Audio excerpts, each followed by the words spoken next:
What's up, everybody? Welcome back to Living Life Rated PG. If you are here on this channel, it is because you enjoy being inspired.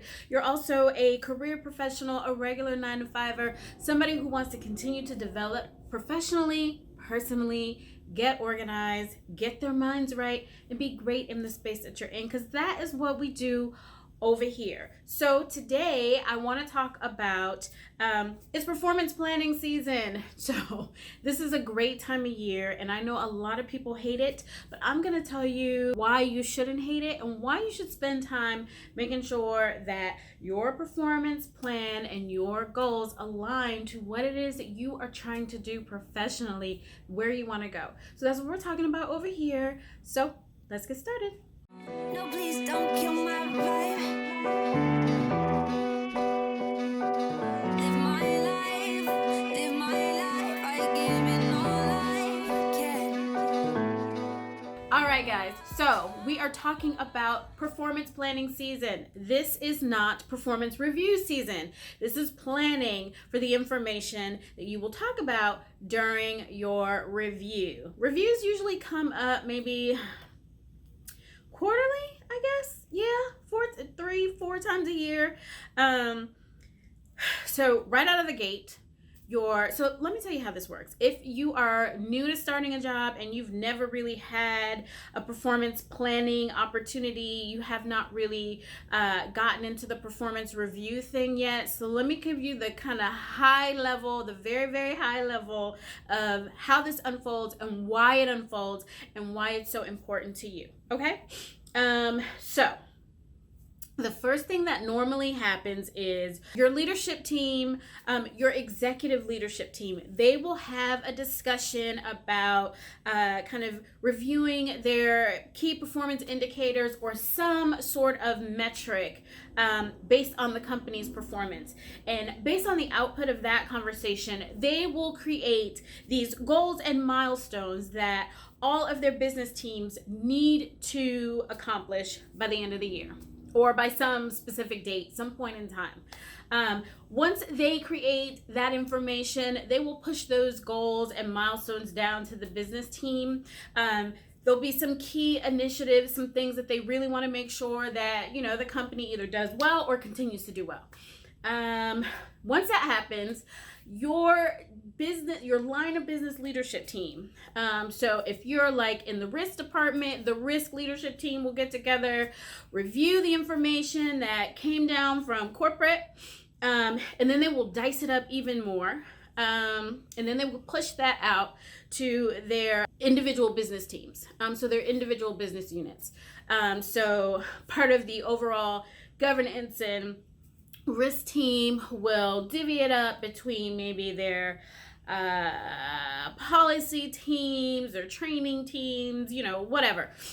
They will divvy up those goals and those milestones, and then that gets pushed from your manager down to your individual performance team. And so then your manager will sprinkle a little bit of their personality in it and, specific team goals. And then you will also have an opportunity to create some unique goals based on your development opportunities, things that you don't do as well or you probably need to continue to get better at, and your strengths.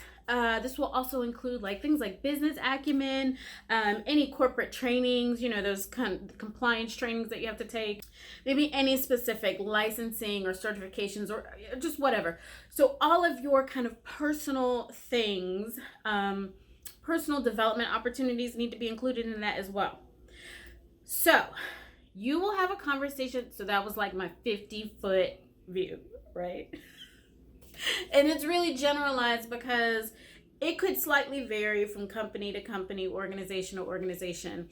And so you just want to make sure that you are clear about what the expectations for your organization are internally, okay? So once you have that conversation with your manager, usually there is some type of portal or tool or template or something that you'll have to fill out. You will then go and take the information that has been given to you from your manager, and you will create goals. So depending on where you are, I've worked at a couple of companies and it's slightly different depending on where you go. So, depending on your organization, you will then kind of break. You've already had this conversation with your manager. There will be a portal or a template or something where they will maybe list a number of goals and things that you will kind of pull in, because these are the things that you want to work on personally, to develop yourself professionally. These items will still align to kind of what the bigger picture is. But these are things that you kind of have identified, that these are things that you plan to work on. Your manager will already have determined that there are things that they want you to work on. Your executive leadership team has already decided that there are things that everybody has no choice and they need to accomplish by the end of the year. And then you have an opportunity to kind of craft something more signature for yourself. So here's the reason that I really wanted to do this video today, because so many people really lament over this process. I used to lament over this process. I couldn't stand performance planning season because I always felt that the goals and things that were being kind of attributed to me really weren't things that I was interested in. They really weren't milestones that I was trying to achieve. So I felt like it was very kind of company centric. And on the one hand, that is a true statement. Performance planning is really about overall performance for the organization to which you are aligned to. It is really not about you as the individual. But then on the other hand, that is absolutely what performance planning season is all about. And so if you are looking to pursue a promotion, if you are thinking about kind of growing your career in the place that you're currently working, and you want to get to maybe the next level role, you want to be promoted, you want to maybe cross-train with another team, you want to move kind of laterally, just maybe to a different business unit within your organization or outside of your organization, but stay within the same company. All of this is made possible through performance planning. And so it's so important that you play an active role in defining what these goals are, the execution strategy for meeting these goals, making sure that you are being really proactive about setting up time with your manager and making sure that you're taking notes along the way, that you're going, into the tool or updating the template with your progress. I talk a lot about self-assessments in the fourth quarter, making sure that you are just chronicling your successes and your growth and development over the year. Like, this is so important, especially for someone who already loves their job and you just want to continue to develop in the role. That's what this channel is all about, developing in the space that you're in and learning to own your space. And so if that's something that you're interested in, I would submit to you that performance planning season is your season. It is the time of year that you should get really hyped, because at the end of the year for performance review season, that's your time to just start dropping receipts. Yeah, your girl did this. She was doing this on this project. They saved this kind of money because of her leadership. That's what performance planning is all about. I get really, really, really excited about performance planning and performance review because I am a huge advocate of growing your salary and knowing how to do it. And one of the ways that you do that is by tracking your own success, because you cannot expect somebody else to do that on your behalf. You have to be an active participant in your career, and you need to be an active participant in how much money you're going to make. Because if you're not going to be able to make it at the company that you're in, when you pack your bags and decide that you want to go somewhere else, you need to have these receipts. You need to know what you did, what you saved, how you benefited the company, how you inspired your team, how you led a corral to conquer the giants. Like, whatever it was that you did, you need to be able to explain it and show it in your self-assessment and your performance review. So I know that's a lot, because your girl had to stop and take a breath. but I get real hype when it comes to, as you probably can tell, when it comes to performance planning season, I get real hype because that is the time. So I love setting goals. I love setting goals and I love crushing goals. Like that's just what I do over here. I set goals and then I crush them. Seriously? No, I'm serious. I'm actually serious though. I'm getting serious again.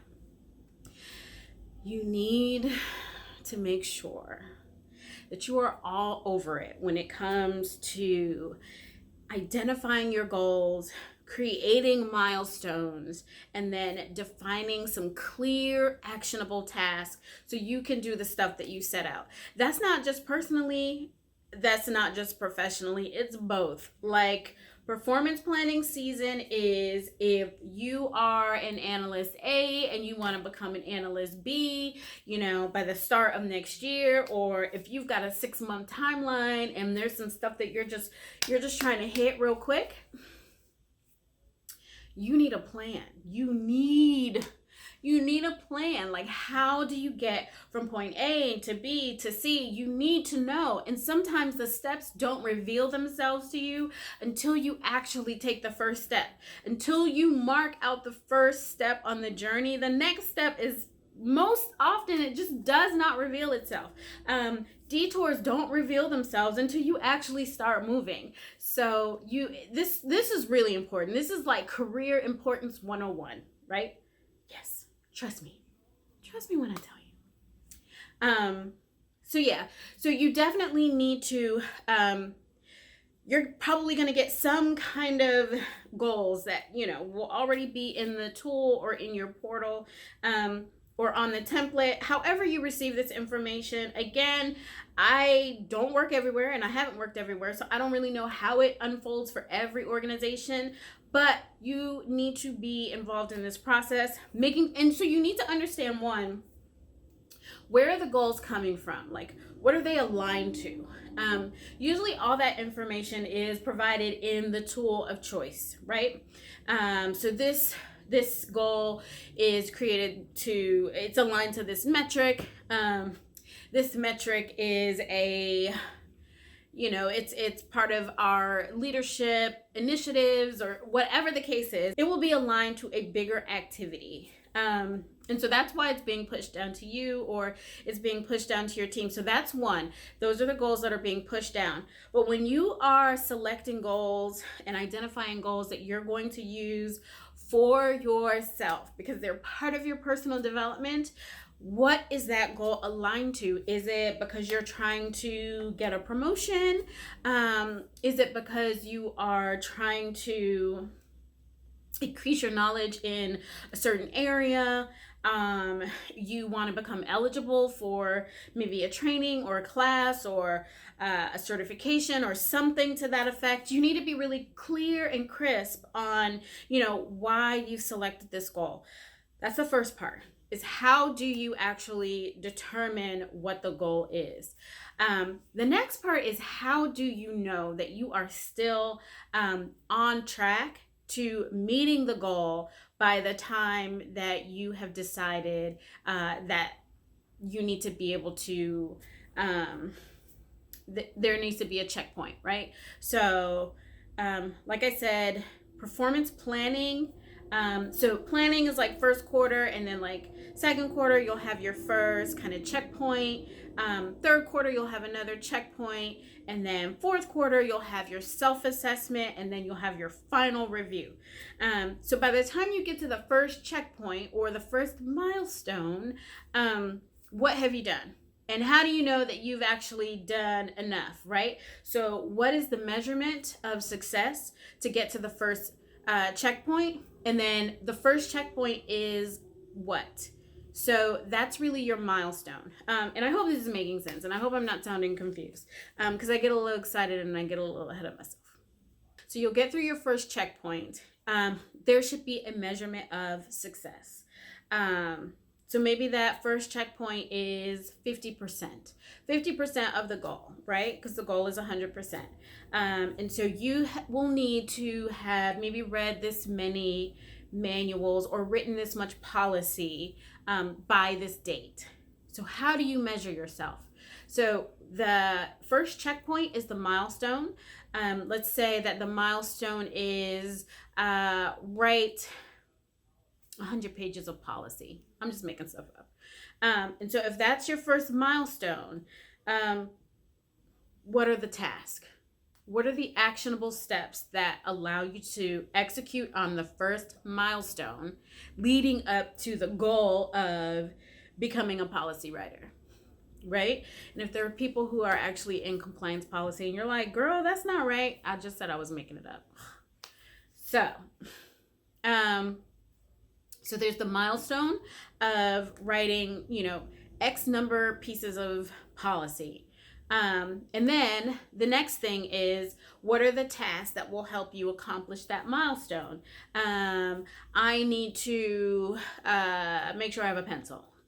I need to also make sure my laptop is available. I need to make sure that I understand the policy that's in scope. I need to, you know what I'm saying? So what is it that you need to do to make sure that you can say that you have successfully achieved the first milestone? And then once you have your checkpoint or your check-in, whatever you guys call it, you'll review all of the tasks to make sure that you can kind of explain how you were able to achieve the first milestone. You and your manager will just decide on a rating. They'll give you yours, or they will provide their rating to you, and then you'll kind of, say what your rating is, but, maybe they'll meet you in the middle if you're like, oh, I'm an exceeds, and they're like, nope, you just did exactly what you were supposed to do, so you're a meets. Or average and I'm exceptional, whatever your ratings are. But you'll discuss the ratings and then you'll get your final rating for this particular checkpoint or check-in. And so that continues. That is the process. The reason that I say that you really need to be actively participating in that is because you create your own performance plan. Yes, you're getting goals from other places. You're getting your executive team's goals. You're getting your individual line of business management goals. But you also have your own goals in there. Like, it's your career. It's your job. So you are also responsible for coming up with those things that you want to accomplish over the course of the year. So you're also going to talk about your strengths and your development opportunities. What are those areas that I'm not as strong in, but I need to get better? And I know them, I recognize them, I can identify them on my own. And then these are the steps that I'm going to take for my own development plan. Everybody's not perfect. And so there's nothing wrong with creating a development plan. There's nothing wrong with you identifying that there are some targeted development opportunities that you have and things that you just need to work on and you need to get better at. And so how are you going to do that? What are the tasks related to executing against your development plan? So you need to be involved in doing all of that stuff. Because this is part of making you into that formidable, well-rounded employee or potential well-rounded candidate.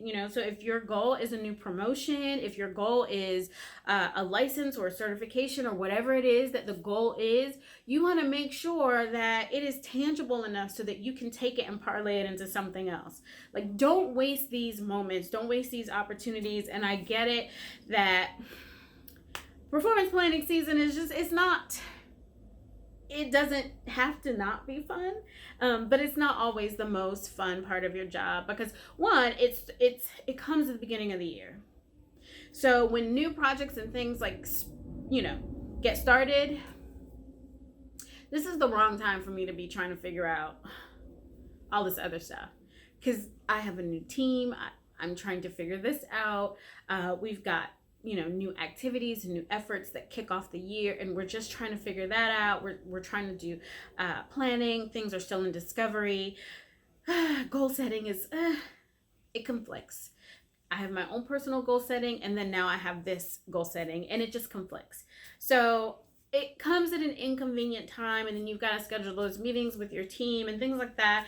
And if you've got folks that report to you, you've got to schedule their meetings. And so it's just an inconvenient time. And there's always a very short window.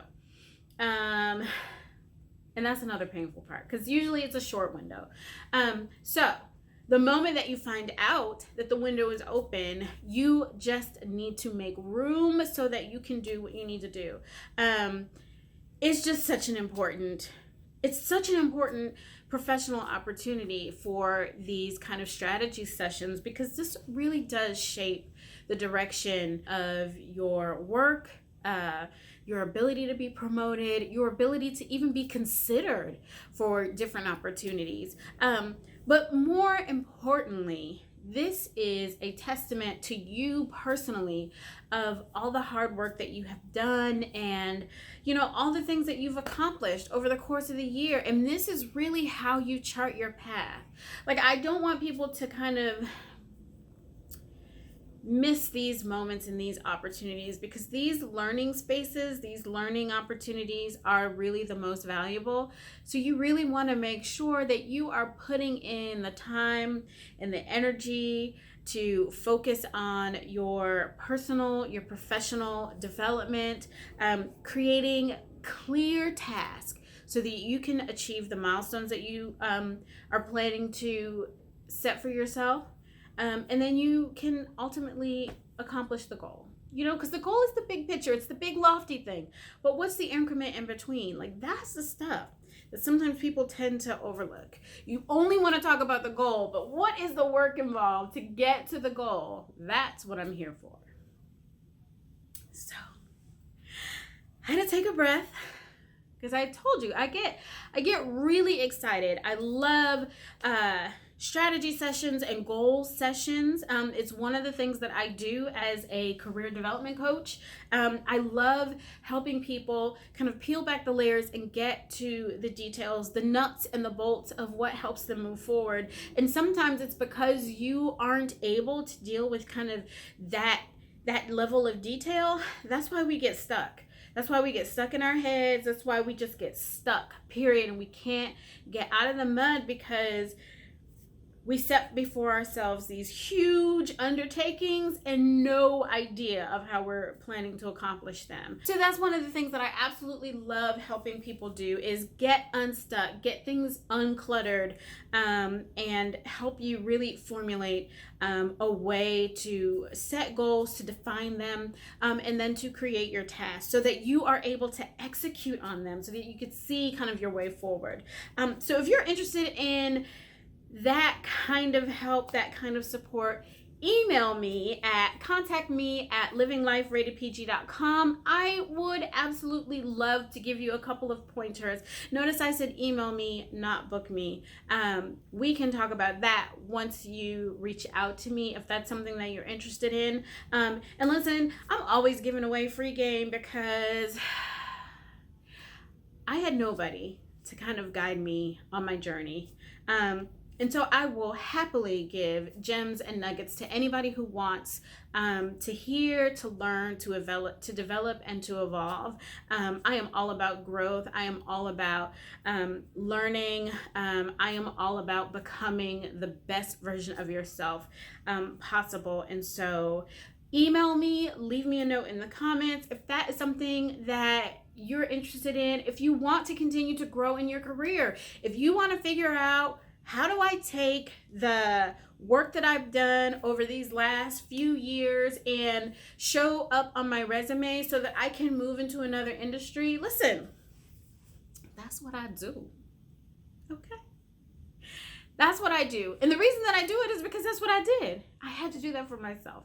I had to learn how to parlay my part 1 into my part 4. But yeah, I love helping people get out of their head and see their way forward. So listen, do not neglect performance planning at all. It is so important. It is so valuable to you personally, to your development, to your future. You want to be able to take part in these activities, and you want to make sure that you are doing the right thing, because you're doing the right thing by yourself. This is not about your company, your manager, anybody else. This is all about you. And so we are here on this platform over at livingliferatedpg.com because we want to make a better you. That's what we do. And I love it. I love doing it. So with that said, I'm about to go. Make sure that you are following me on all my platforms, on Instagram, on Pinterest, on Facebook at Living Life Rated PG. You can find me all over those platforms. But definitely check out our services page, livingliferatedpg.com. The link will be down in the description for everything. If you're interested in my office productivity tools, that link is down in the description as well. If you have any questions, leave them in the comments. Shoot me an email. I got to go. Bye, y'all.